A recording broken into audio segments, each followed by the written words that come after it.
ଏବେ ଆମେ ଅଭ୍ୟାସ କାର୍ଯ୍ୟ କରିବା। ପ୍ରଥମ କ୍ୱେଶ୍ଚନକୁ ଯିବା। ନିମ୍ନ ସଂଖ୍ୟା ଗୁଡ଼ିକର ଗସାକୁ ନିର୍ଣ୍ଣୟ କର। କ 14 ଆଉ 42ର ଗସାକୁ ଆମେ କରିବା। ତେବେ ଚାଲ କରିବା।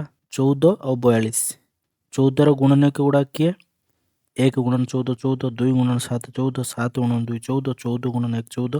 ତାହେଲେ 14ର ଗୁଣନୀୟକ ହେଇଗଲା 1 2 7 14। 1 2 7 14। 42ର ଗୁଣନୀୟକ ଗୁଡ଼ା କିଏ? 1ର ଗୁଣନ 42 42, 2 ଗୁଣନ 21 42, 3 ଗୁଣନ 14 42, 6 ଗୁଣନ 7 42, 7 ଗୁଣନ 6 42, 14 ଗୁଣନ 3 42, 21 ଗୁଣନ 2 42, 42 ଗୁଣନ 1 42। ତାହେଲେ 42ର ଗୁଣନୀୟକ ଗୁଡ଼ା କିଏ ହେଲା? 1 2 3 6 7 14 21 42। 14ର ହେଇଗଲା 1 2 7 14 ଆଉ 42ର ହେଲା 1 2 3 6 7 14। ଏଙ୍କ ଭିତରୁ ସାଧାରଣ ବା ଦୁଇଟା ଜାଗାରେ କିଏ କିଏ ଅଛି? 1 ବି ଅଛି ଦୁଇଟା ଜାଗାରେ, 2 ଅଛି, ତାପରେ 7 ଅଛି, ତାପରେ 14 ଅଛି। ଏଇ ଯେଉଁ ସାଧାରଣ ଗୁଣନୀୟକ ଭିତରୁ ସବୁଠାରୁ ବଡ଼ କିଏ? 14। ତାହେଲେ 14 ହେଇଯିବ ତୁମର ଗସାଗୁ।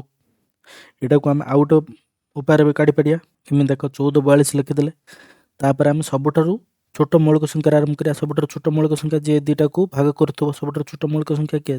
2 2 7 14, 2 21 2 42 ହେଇଗଲା। ତାପରେ ଆଉ ଗୋଟେ ମୌଳିକ ସଂଖ୍ୟା କାଢ଼ିବା ଯିଏ ଏଇ ଦୁଇଟାକୁ ଭାଗ କରୁଥିବ, ଛୋଟ ମୌଳିକ ସଂଖ୍ୟା 7 7 କେ 7 7 3 21। ତାହେଲେ ଗସାକୁ କ'ଣ କରିବା ନା ଏଇ ଦୁଇଟାକୁ ଗୁଣି ଦେବା, 2 ଗୁଣନ 7। ତାହେଲେ ଗସାକୁ ହେଲା 2 ଗୁଣନ 7 14। ଏଭଳିଆ ବି ଆମେ ଗସାକୁ କାଢ଼ିପାରିବା ହେଲା। ତାପରେ ପ୍ରଶ୍ନକୁ ଯିବା। 13 ଆଉ 65ର ଆମକୁ କାଢ଼ିବାର ଅଛି। 13 ଆଉ 65ର ଗସାକୁ କାଢ଼ିବାର ଅଛି। 13 ଆଉ 65, 13ର ଗୋଟେ ମୌଳିକ ସଂଖ୍ୟା, ତାର ଗୁଣନୀୟକ ଗୁଡ଼ା କିଏ ହେବ? 1 ଆଉ 13 ନିଜେ ହେଇଯିବ। 1 ଗୁଣନ 13, 13 ଗୁଣନ 1 13। ତାହେଲେ 1 ଆଉ 13 ୟାର ଗୁଣନୀୟକ ହେଇଗଲା। 65ର ଗୁଣନୀୟକ କିଏ? 1 ଗୁଣନ 65, 5 ଗୁଣନ 13, 13 ଗୁଣନ 5, 65 ଗୁଣନ 65। ତାହେଲେ 1 5 13 65 ୟାର ହେଇଗଲା ଗୁଣନୀୟକ। 1 ଆଉ 13 ହେଇଗଲା 13ର ଗୁଣନୀୟକ, 1 5 13 65 ହେଇଗଲା 65ର ଗୁଣନୀୟକ। ଏଥିରେ ସାଧାରଣ ଗୁଣନୀୟକ କିଏ? 1 ଆଉ 13। ଏଙ୍କ ଭିତରୁ ବଡ଼ କିଏ? 13। ତାହେଲେ 13 ହେଇଗଲା ଗସାଗୁ। ୟାକୁ ଆମେ ଅଲଗା ଉପାୟରେ କଲେ କ'ଣ ହେବ? 13 65 ସବୁଠାରୁ ଛୋଟ ମୌଳିକ ସଂଖ୍ୟା ଯିଏ ଦୁଇଟାକୁ ଭାଗ କରୁଥିବ ସମ୍ପୂର୍ଣ୍ଣ ରୂପେ କିଏ ହେବ? 13 ହେବ। 13 କେ 13, 13 5 65। ଆଉ ଏକୁ ଭାଗ କରିହେବନି। ତାହେଲେ ଗସାଗୁ ହେଇଗଲା ଏଇଟା। ଏଇପଟ ସାଇଡ଼୍ରେ ଯେତିକି ଅଛି 13, ତାହେଲେ 13 ହେଇଗଲା ଗସାଗୁ। ତାପରେ ଆଗକୁ ଯିବା। ଗ କହୁଛି 62 ଓ 93ର ଆମେ କାଢ଼ିବା ଗସାଗୁ। ଚାଲ କରିକି ଦେଖିବା 62 ଆଉ 93ର। 62 ଆଉ 93, 62ର ଆମେ ଗୁଣନୀୟକ ଗୁଡ଼ା ଲେଖିବା। 1 ଗୁଣନ 62 62, 2 ଗୁଣନ 31 62, 31 ଗୁଣନ 2 62, 61 ଗୁଣନ 1 62। ତାହେଲେ କିଏ କିଏ ହେଇଗଲା? 1 2 31 61, ସରି 31 62 ଇଏ ହେଇଗଲା। ଏଇଟା 62 ଆଉ 61 ହେବନି। 31 62 ଇଏ ହେଇଗଲା 62ର ଗୁଣନୀୟକ। 93ର ଗୁଣନୀୟକ କିଏ? 1 ଗୁଣନ 93 93, 3 ଗୁଣନ 31 93, 31 ଗୁଣନ 3 93, 93 କେ 93। ତାହେଲେ 1 3 31 93, 1 3 31 93। ଆଉ ଏ ଦୁଇ ଜଣଙ୍କ ଭିତରୁ ସାଧାରଣ ଗୁଣନୀୟକ କିଏ? 1 ଆଉ 31। ଏଙ୍କ ଭିତରୁ ବଡ଼ କିଏ? 31। ତାହେଲେ ଗସାଗୁ ହେଇଗଲା 31। ଏକୁ ଯଦି ଅନ୍ୟ ଉପାୟରେ କରିବା, କେମିତି କରିବା? 62 ଆଉ 93, 62 ଆଉ 93କୁ ସମ୍ପୂର୍ଣ୍ଣ ରୂପେ ଭାଗ କରୁଥିବା ସବୁଠାରୁ ଛୋଟ ମୌଳିକ ସଂଖ୍ୟା ହେଉଛି 31। 31 ଗୁଣ 62, 31 3 93। ତାହେଲେ ଗସାଗୁ ହେଇଗଲା 31। ତାପରେ ଦେଇଛି 16 36 80 ୟାର କାଢ଼ିବାର ଅଛି ଆମକୁ ଗସାଗୁ। କେମିତି କାଢ଼ିବା ଦେଖ। 16 36 80, 16ର ଗୁଣନୀୟକ ଗୁଡ଼ା କାଢ଼ିଦେବ। 1 ଗୁଣନ 16, 2 8 16, 4 4 16, 8 2 16, 16 କେ 16। ତାହେଲେ 16ର ଗୁଣନୀୟକ ଗୁଡ଼ାକ ହେଇଗଲା 1 2 4 8 16। 36ର ଗୁଣନୀୟକ କିଏ ହେଇଯିବ? 1 ଗୁଣନ 36, 2 ଗୁଣନ 18, 3 ଗୁଣନ 12, 4 ଗୁଣନ 9, 6 ଗୁଣନ 6, 9 ଗୁଣନ 4, 12 ଗୁଣନ 3 ଆଉ 18 ଗୁଣନ 2 ଆଉ 36 ଗୁଣନ 1। ତାହେଲେ ଇଏ ହେଇଗଲା 1 2 3 4 5 6 9 12 18 36 ଏଗୁଡ଼ା ସବୁ ହେଇଗଲା। ଆଉ ସେଭଳିଆ 80ର ହେଇଗଲା 1 2 4 5 8 10 16 20 40 80 ଏଗୁଡ଼ାକ ହେଇଗଲା। ତାହେଲେ 16ର ହେଇଗଲା 1 2 4 5 8 16।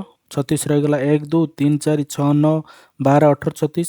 80ର ହେଇଗଲା 1 2 4 5 8 10 16 20 40 80। ଏଙ୍କ ଭିତରୁ ସାଧାରଣ କିଏ? 1 2 4। ଆଉ ଏଙ୍କ ଭିତରୁ 1 2 4 ଭିତରୁ ବଡ଼ କିଏ? 4 ବଡ଼ ହେଲା। ତାହେଲେ ଗସାଗୁ ହେଇଯିବ 4। ଏକ ଅନ୍ୟ ଉପାୟରେ କରିବା। 16 36 80 ପ୍ରଥମ ଛୋଟ ମୌଳିକ ସଂଖ୍ୟା ଯିଏ ସବୁକୁ ଭାଗ କରୁଥିବ ସମ୍ପୂର୍ଣ୍ଣ ରୂପରେ କିଏ? 2 2 8 16, 2 18 36, 2 18 ଗୁଣିଲେ ଆଉ 2 40 ଗୁଣନ 80। ତାପରେ ପୁଣି ଆଉ ଗୋଟେ ମୌଳିକ ସଂଖ୍ୟା ନେବା 2 ଯିଏକି 4ଟାକୁ ଭାଗ କରୁଥିବ ସମ୍ପୂର୍ଣ୍ଣ ରୂପେ। 2 4 8, 2 9 18, 2ର 20 ଗୁଣନେ 40। ଆଉ ଏଭଳି କୌଣସି ସଂଖ୍ୟା ନେଇ ଯେଉଁଟାକୁ ସବୁକୁ ଭାଗ କରୁଥିବ ଗସାଗୁ ପାଇଁ। ତାହେଲେ ଖାଲି ଏତିକି ଆମର ଦରକାର। 2 ଆଉ ଗୁଣନ 2, 2 ଗୁଣନ 2 ହେଇଗଲା 4। ତାହେଲେ ଏତିକି ହେଇଗଲା ତାର ଗସାଗୁ। ଏବେ 2 ନମ୍ବରକୁ ଯିବା। ଆମକୁ ନିମ୍ନଲିଖିତ ସଂଖ୍ୟା ଗୁଡ଼ିକର ଲସାଗୁ କାଢ଼ିବାର ଅଛି। 8 ଆଉ 10ର ଲସାଗୁ ଚାଲ କାଢ଼ିକି ଦେଖିବା। 8 ଆଉ 10ର ଲସାଗୁ କ'ଣ? ଲଘିଷ୍ଠ ସାଧାରଣ ଗୁଣିତକ କାଢ଼ିଦେବା। ତା ଭିତରୁ ସବୁଠାରୁ ଛୋଟ ଯେଉଁଟା ସେଇଟା ଆମେ କାଢ଼ିବା। 8ର ଗୁଣିତକ କିଏ? 8କେ ପଣିକିଆ 8ରେ 1 2 3 4 5 ଗୁଣି ଚାଲିବ, ଯାହା ଆସିବ ସବୁ ସଂଖ୍ୟା ଗୁଡ଼ାକ ଅଗଣିତ ସଂଖ୍ୟା। 8ରେ କିଏ? 8 16, 8କେ 8 8 2 16, 8 3 24, 8 6 32, 8 5 40, 8 10 80, 8 11 88, ଏଇଭଳିଆ ଚାଲିଲା। ଯେତେ ସଂଖ୍ୟା ଗଣି ଚାଲିଥିବ ସେତେ ଗୁଣିତକ ହେଇଯିବ। ସେଭଳିଆ 10ରେ କିଏ ଗୁଣିତକ? 10କେ 10, 10 2 20, 10 3 30, 10 4 40, 10 5 50, 10 8 80, 10 9 90, 10 10 700, ଏଇଭଳିଆ ଇଏ ସବୁ ଚାଲିଲା। ଏ ସବୁ ଭିତରୁ ସାଧାରଣ ଗୁଣିତକ ଗୁଡ଼ା କିଏ? ନା ଏଠି 40 ଅଛି, ଏଠି 80, ଗୁଡ଼ା ସାଧାରଣ। ଏ ସାଧାରଣ ଗୁଣିତକ ଭିତରୁ ସବୁଠାରୁ ଛୋଟ ବା ଲଘିଷ୍ଠ ସାଧାରଣ ଗୁଣିତକ କିଏ? ନା 40। ତାହେଲେ ୟାର ଲସାଗୁ ହେଇଗଲା 40। ଲସାଗୁ କେମିତି କାଢ଼ିବ? ସେମିତି 8 10 ଲେଖିଦେଲେ ସବୁଠାରୁ ଛୋଟ ମୌଳିକ ସଂଖ୍ୟା ଆରମ୍ଭ କରିବ। ଯିଏ ଦୁଇଟାକୁ ଭାଗ କରୁଥିବେ, ଦୁଇଟାକୁ ଭାଗ କରୁଛି କିଏ? 2 2 4 8, 2 5 10। ତାପରେ ଲସାଗୁ କାଢ଼ିଲା ପରେ ତିନିଟା ଯାକ ସବୁ ଗୁଣି ଦେବ। 2 ଗୁଣ 4 ଗୁଣ 5 କେତେ ହେଇଗଲା? 40 ହେଇଗଲା। ତାପରେ ଯିବା ଖକୁ। 6 ଆଉ 14, 6 ଆଉ 14, 6କେ ପଣିକିଆ ଲେଖିଦେବ। 6ର 1 2 3 4 ଭଳିଆ ଗୁଣି ଚାଲିବ। 6କେ 6, 6 2 12, 6 3 18, 6 2 24, 6 5 30, 6 2 37, 6 7 42, 6 8 48, ଏମିତି ଚାଲିଲା। ଏଗୁଡ଼ା 14ରେ ଗୁଣିଲେ 14କେ 14, 14 28, 14 3 42, ଏଗୁଡ଼ା ସବୁ ଚାଲିଲା। ଏବେ ୟାଙ୍କ ଭିତରେ ସବୁଠାରୁ ଛୋଟ ଗୁଣିତକ କିଏ? ନା 42। ସେଥିପାଇଁ ତାର ଲସାଗୁ ହେଇଗଲା 42। ଆଉ ଏମିତି ବି ଆମେ କାଢ଼ିପାରିବା। 6 ଆଉ 14 ସବୁଠାରୁ ଛୋଟ ମୌଳିକ ସଂଖ୍ୟାରୁ ଆରମ୍ଭ କରିବା। 2 3 6, 2 7 14, ଆଉ ଏକ ଭାଗ କରିହେବନି। ଏବେ ତିନିଟା ଯାକ ଗୁଣି ଦେବା, ସବୁକୁ ଗୁଣି ଦେବା। ତିନିଟା ଯାକ ଗୁଣି ଦେଲେ କ'ଣ ହେବ? 2 ଗୁଣ 3 ଗୁଣ 7, 3 ଗୁଣ 6, 6 7 42, 42 ହେଇଯିବ ଲସାଗୁ। ତାପରକୁ ଯିବା। ଗରେ କହିଛି 5 6 10ର ଲସାଗୁ କାଢ଼ିବାର ଅଛି। 5 6 10, 5କେ ଏଠି 5ରେ 1 2 3 4 ଭଳିଆ ଗୁଣି ଚାଲିବ। 5 10 15 20 25 30 ଏଭଳିଆ ଚାଲିଲା। 6ର ସେଭଳିଆ 6 12 18 24 30, ଏଗୁଡ଼ା 6ର ଗୁଣିତକ। 10ର ଗୁଣିତକ 10 20 30 ଏଭଳିଆ ସବୁ ଚାଲିଲା। ୟାଙ୍କ ଭିତରୁ ତାହେଲେ ସବୁଠାରୁ ଛୋଟ ଗୁଣିତକ କିଏ? ଯେଉଁଟା ସାଧାରଣ ସମସ୍ତଙ୍କ ଭିତରେ ଅଛି 30, ତାର ଲସାଗୁ ହେଇଯିବ 30। ଏମିତି କାଢ଼ିଲେ କ'ଣ ହେବ? 2 5 6 10, ଏମିତି ଗୋଟେ ସଂଖ୍ୟା ଧରିବା ଯିଏ ଅତି କମରେ ଦୁଇଟାକୁ ଭାଗ କରୁଥିବ। 2 ତ 5କୁ ଭାଗ କରିବାନି, 5କୁ 5 ରଖିଦେବା। 2 3 6, 2 5 10। ତାପରେ 5 ନେବା। 5 ଏଠି ଦୁଇଟାକୁ ଭାଗ କରିବା, 5କେ 5, 3କୁ ଭାଗ କରିପାରିବାନି, 3କୁ 3 ରହିଲା, 5କେ 5। ଏବେ ସବୁକୁ ଗୁଣି ଦେବା। 2 ଗୁଣନ 5 ଗୁଣନ 1 ଗୁଣନ 3 ଗୁଣନ 1, 2 5 10, 10କେ 10, 10 3 30, 30କେ 30, 30 ହେଇଯିବ ତମର ଲସାଗୁ। ତାପରେ ଯିବା 12 15 30। 12 15 30ର ଲସାଗୁ ଦେଖିବା। 12 15 30, 12ର ଗୁଣିତ ଗୁଡ଼ାକ କାଢ଼ିବ। 12 24 36 48 60, ଏମିତି ଚାଲିଲା ଆଗକୁ। 15 15, 15 ଦୁଣ 30, 15 3 45, 15 ସବୁ 60, ଏମିତି ଚାଲିଲା। 30ର 30କେ 30, 30 ଦୁଣ 60 ସବୁ ଚାଲିଲା। ସାଧାରଣ ଗୁଣିତ କିଏ? 60। ସାଧାରଣ ଗୁଣିତକ 60, ଯେଉଁଟାକି ସବୁଠାରୁ ଛୋଟ, ସେଥିପାଇଁ 60 ହେଇଯିବ ୟାର ଲସାଗୁ, ଲଘିଷ୍ଠ ସାଧାରଣ ଗୁଣିତକ।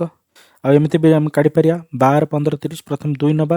2ରେ 212, 15କୁ ଭାଗ କରିପାରିବାନି, 15କୁ ଲେଫ୍ଟ ରାଇଟ୍ ତଳକୁ, ଆଉ 15 ଦୁଣ 30, ତାପରେ 6 15 30 ହେଇଗଲା। ତାପରେ ଏଇଟା 3ଟାକୁ ଭାଗ କରିବା। 3 ଦୁଣେ 6, 3 5 15, 3 5 15, ତାପରେ ଏଇଟା 5ରେ ଭାଗ କରିହେବ। 2କୁ 2ରେ ରହିଲା, 5କେ 5, 5କେ 5, ଏ ସବୁ ଗୁଣି ଦେବା। 2 3 6, 6 5 30, 30 ଦୁଣ 60, ତାପରେ 1 1 ଅଛି ତ 60 ହେଇଯିବ। ତ 60 ହେଇଯିବ ୟାର ଲସାଗୁ। ତାପରେ ପ୍ରଶ୍ନକୁ ଯିବା। 3 ନମ୍ବର କ'ଣ କହୁଛି? ନା ଏଠି ଗୋଟେ 30 ଲିଟର ର ପାତ୍ର ଅଛି, ଏଠି ଗୋଟେ 40 ଲିଟର ପାତ୍ର ଅଛି, ଏଠି 50 ଲିଟର ପାତ୍ର ଅଛି। ଅତି ବେଶୀରେ କେତେ ଲିଟର ମାପର ଡବା ଆଣିଲେ ଉକ୍ତ 3ଟି ପାତ୍ରରେ ଥିବା ପାଣିକୁ ସମ୍ପୂର୍ଣ୍ଣ ରୂପେ ମାପ କରାଯାଇପାରିବ? ଏମିତି କେତେ ବଡ଼ ଅତି କମ୍ଟା କେତେ ସାଇଜ୍ର ଗୋଟେ ଡବା ଆଣିଲେ ଏ 3ଟାକୁ ମାପ କରିହେବ? ତମେ ଭାବ, ଯଦି 20 ଲିଟର ଆଣିବ, 20 ଲିଟର ଆଣିଲେ 30 ଲିଟରକୁ ଭାଗ କଲେ ଥରେ ଏକର 20 ବାହାରିବ, ଆଉ ଥରେ 10 ରହିଯିବ। ଏଠି କିନ୍ତୁ 20 20 ହେଇଯିବ। ଏଠି 20 20, ଆଉ ଥରେ 10 ରହିଯିବ। କିନ୍ତୁ ଯଦି 10 ଲିଟରଟା ଆଣିବ, ଏଠି 3 ଥରକୁ ମାପି ହେବ, 4 ଥର ମାପି ହେବ, 5 ଥରର ମାପି ହେବ। ହେଲା, ଅତି ବେଶୀରେ 5ରେ ବି କରିହେବ, କିନ୍ତୁ ସବୁଠାରୁ ବଡ଼ ଏମିତି କେଉଁଟା ଆଣିଲେ ଯେଉଁଟାକୁ 3ଟାକୁ କରିହେବ, ମାନେ ମାପି ହେବ, ସମ୍ପୂର୍ଣ୍ଣ ରୂପରେ ମାପି ହେବ, ସେଇଟା ହେଉଛି 10। ଅତି ବେଶୀରେ କହୁଛି, ସେଥିପାଇଁ ତୁମେ ଜାଣିଲ ଅତି ବେଶୀ ଯେଉଁଠି କହିଥିବ ସେଇଟା ମାନେ ଗରିଷ୍ଠ ଆସିବ। ଗରିଷ୍ଠ ଆସିବ ମାନେ ଗ ଆସିଗଲା, ଗସାଗୁ ତୁମେ କାଢ଼ିବ। ଗରିଷ୍ଠ ସାଧାରଣ ଗୁଣନୀୟକ କାଢ଼ିଦେବ। 30 40 50ର ଗୁଣନୀୟକ କାଢ଼ିଦେବ, ଯାହା ଆସିବ ସେଇଟା ହେଉଛି ଉତ୍ତର। ହେଲା, 30 40 50ର ଗୁଣନୀୟକ କାଢ଼ିବା। 30 40 50, 30 ଗୁଣନୀୟ ଗୁଡ଼ା କିଏ 1 2 3 5 6 10 30 ସେଟା 40 ଗୁଣନୀୟ କାଟିଦେବ 1 2 4 5 8 20 40 50 କାଟିଦେବ 1 2 5 10 25 50 ଏତିକି। ଏଙ୍କ ଭିତରେ ସାଧାରଣ ଗୁଣନୀୟ ଗୁଡ଼ିକ କିଏ ନା 1 2 5 10। ଏଙ୍କ ଭିତରେ ତାହେଲେ ସବୁଠାରୁ ବଡ଼ ଗୁଣନୀୟ କିଏ 10 ଗରିଷ୍ଠ ସାଧାରଣ ଗୁଣନୀୟ ତାହେଲେ 10 ହେଇଯିବ ଆନ୍ସର।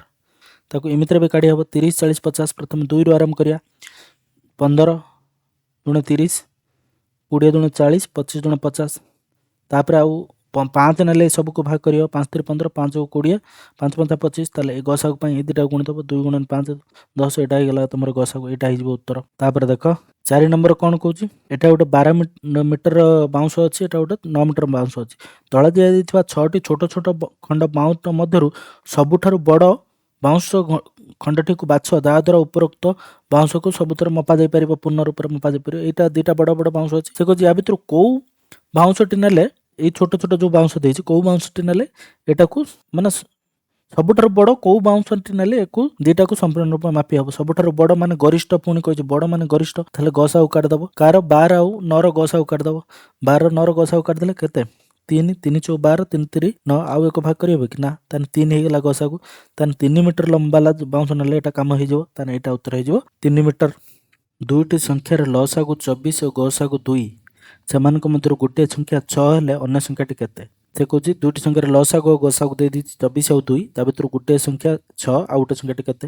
ଆମେ ଗୋଟେ ଫର୍ମୁଲା ଜାଣିଛନ୍ତି ଲସାଗୁ ଗୁଣନ ଗସାଗୁ ଇକ୍ୱାଲ୍ ଟୁ ସଂଖ୍ୟା ଦୁଇଟିର ଗୁଣଫଳ।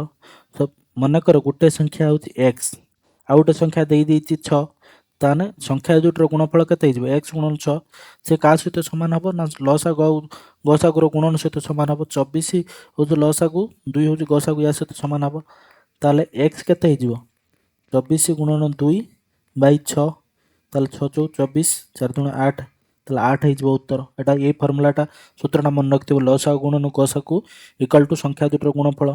ସଂଖ୍ୟା ଗୋଟେ ସଂଖ୍ୟା ଦେଇଦେଇଛି ଆଉ ଗୋଟେ ସଂଖ୍ୟା x ଆମକୁ କାଢ଼ିବାର ଅଛି x ଗୁଣନ 6 ଇକ୍ୱାଲ୍ ଟୁ ଲସାଗୁ ଗୁଣନ ଗସାଗୁ ତାହେଲେ x ଇକ୍ୱାଲ୍ ଟୁ ଲସାଗୁ ଗୁଣନ ଗସାଗୁ ବାଇ 6 ଆମର 8 ହେଇଗଲା। ଇଏ ହେଇଗଲା ଫାଷ୍ଟ। ଇଏ ଆସିଥିଲା ଆଦର୍ଶ 2024ରେ। ଆଦର୍ଶ 2022ର କ୍ୱେଶ୍ଚନ୍ ଦେଖିବା କେଉଁ ଦୁଇଟି ପରସ୍ପର ମୌଳିକ ସଂଖ୍ୟାର ଲସାଗୁ 432 ହେବ। ପରସ୍ପର ମୌଳିକ ସଂଖ୍ୟା ମାନେ ତାଙ୍କର ଯେଉଁ ଗସାଗୁ 1 ହେଉଥିବ ଏଇ ଆନ୍ସର ହେଇଯିବ 16 16 ଆଉ 37 16ର ଗୁଣନୀୟ ଗୁଡ଼ିକ କିଏ 1 1 ଗୁଣନ 16 2 ଗୁଣନ 8 4 ଗୁଣନ 4 ତାପରେ 8 ଗୁଣନ 2 ତାପରେ 16 ଗୁଣନ 1 ତାହେଲେ ଏହାର ଗୁଣନୀୟ ଗୁଡ଼ା କିଏ ହେଇଗଲା 1 2 4 8 16। 27ର ଗୁଣନୀୟ ଗୁଡ଼ା କିଏ 1 ଗୁଣନ 27 3 ଗୁଣନ 9 9 ଗୁଣନ 3 ତାପରେ 27 ଗୁଣନ 1 ୟାର ଗୁଣନୀୟ ଗୁଡ଼ା କିଏ ହେଲା 1 3 9 ଆଉ 27। ତାହେଲେ ୟାଙ୍କ ଭିତରେ ସାଧାରଣ ଗୁଣନୀୟ କିଏ କେବଳ ରହିଲା 1 ତାହେଲେ ଏଇଟା ହେଇଯିବ ପରସ୍ପର ମୌଳିକ ସଂଖ୍ୟା। ତାହେଲେ ଏଇଟା ହେଉଛି ଏଇଟା ଗୋଟିଏ ଯିଏକି ପରସ୍ପର ମୌଳିକ ସଂଖ୍ୟା ମାନେ କ'ଣ ଦୁଇଟାର ସାଧାରଣ ଗୁଣନୀୟ 1 ହେଇଥିବ କେବଳ 1 ହେଇଥିବ ତାହେଲେ ଏଠି ଦୁଇଟାର ସାଧାରଣ ଗୁଣନୀୟ କେବଳ 1 16 ଆଉ 27ର ସେଥିପାଇଁ ଏ ପରସ୍ପର ମୌଳିକ ସଂଖ୍ୟା। ନବୋଦୟ ପ୍ରଶ୍ନରେ ଆସିଥିବା 2025ରେ ଆସିଥିବା ପ୍ରଶ୍ନ ଦେଖିବା 90ର ମୌଳିକ ଉତ୍ପାଦ ଗୁଡ଼ିକ ନିର୍ଣ୍ଣୟ କର। 90ର ମୌଳିକ ଉତ୍ପାଦ କେମିତି କାଢ଼ିବ 90ର ଲସାଗୁ କାଢ଼ିଦେବ 2ରେ ହେଲେ 45 ତାପରେ 3 ହେଉଛି ଛୋଟ ମୌଳିକ ସଂଖ୍ୟା 3 ହେଲେ 15 15 3 45 ତାପରେ ଆଉ ଥରେ 3 ନେଇଯିବ ମୌଳିକ ସଂଖ୍ୟା 3 5 15 ତାହେଲେ ଇଏ କେତେ ହେଇଗଲା 2 ଗୁଣନ 3 ଗୁଣନ 3 ଗୁଣନ 5 ତାକୁ ଆମେ ଲେଖିପାରିବା 2 ଗୁଣନ 3 ବର୍ଗ ଗୁଣନ 5 3 2 ଥର ଅଛି ତାହେଲେ ଏଇଟା ହେଇଯିବ ଉତ୍ତର ସି ହେଇଯିବ ଉତ୍ତର। ନବୋଦୟ ପ୍ରଶ୍ନପତ୍ର 2023କୁ ଯିବା ସେ କ'ଣ କହିଛି 2 to the power 2 3 to the power 3 5 to the power 1 5 to the power 2 କିମ୍ବା 3 ଏଠି କ'ଣ ଗୋଟେ ଥିଲା ତାପରେ ଅଛି 2 to the power 3 3 to the power 2 5 to the power 2 and 7 2 to the power 4 3 to the power 4 5 to the power 1 7 to the power 2 and 13ର ଗସାଗୁ। ଆଉ ଏଇଟା ଏଇସବୁ ସଂଖ୍ୟାରେ ଆମେ ଗସାଗୁ କେମିତି କାଢ଼ିବା ନା ଯେଉଁଟା ସବୁ ଜାଗାରେ ଥିବ 2 to the power 2 ଏଠି ଅଛି ଏଠି ବି ଅଛି 2 to the power 3 ଏଠି ହେଉଛି 2 to the power 4 ଯେଉଁଟା ସବୁ ଜାଗାରେ ଥିବ ତାର ସବୁଠାରୁ କମ୍ ପାୱାରକୁ ନେଇଯିବା ଏଠି 2 to the power 2 ଅଛି ତାହେଲେ 2 to the power 2 ନେଇଯିବା ତାପରେ 3 to the power 3 ଏଠି ଅଛି ଏଠି 3 to the power 2 ଅଛି ଏଠି 3 to the power 4 ଅଛି ତାହେଲେ 3 to the power 2 ନେଇଯିବା ତାପରେ 5 to the power 3 ଏଠି ଅଛି 5 to the power 2 ଏଠି ଅଛି 5 to the power 1 ଅଛି ତାହେଲେ ଛୋଟ 5 ନେଇଯିବା 7 କେବଳ सात केवल एठी अछि एठी अछि एठी फास्ट रे नाही 13 केवल एठी अछि जोटा सब जगह नाही ताकू निया हबनी ताले उत्तर हो जिवो 2 to the power 2 3 to the power 2 into 5 2 to the power 2 3 to the power 2 into 5 एटा उत्तर हो जिवो डी 2022 रे नवोदय आस्थिला कोन जदी 72 एवं 180 रो गसागु 36 हुए तबे संख्या गुडर लसागु केते आमे जानि जंदी फार्मूला कोन संख्या दुइटर गुणफल 72 गुणन 180 संख्या दुइटी तर लसागु गसागु गुणफल से समान गसागु देई दी 36 लसागु मन करउची x ताले लसागु केते हो जिवो x इक्वल टू 72 गुणन 180 बाई 36 36 दुणे 72 18 दुणे 36 360 तबे लसागु हो जिवो 360 एतिके जिवार उत्तर।